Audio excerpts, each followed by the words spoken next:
refers to the physical equipment that is used when fishing. A, fishing techniques.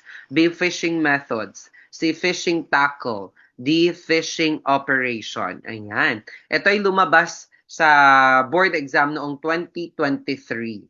Kasama ko pa dito nung nag-discuss nito si Sir, I forgot. Basta nagpasalamat din yung mga students namin. Kasi nga lumabas po ito. Ayan. Anong tawag dito?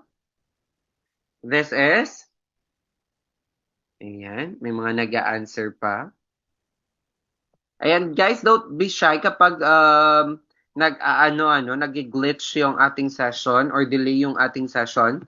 Baka nagkakaproblema tayo sa ating signal. Just let me know.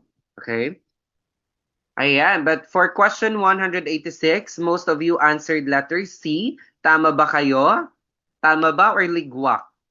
Okay, very good. Our correct answer is letter C. Fishing tackle refers to all equipment and tools used by a fisherman while fishing. It includes hooks, lines, sinkers, floats, rods, reels, baits, lures, spears, nets, gaffs, traps, waders, tackle boxes, among others. This gear can be used in both recreational and commercial fishing.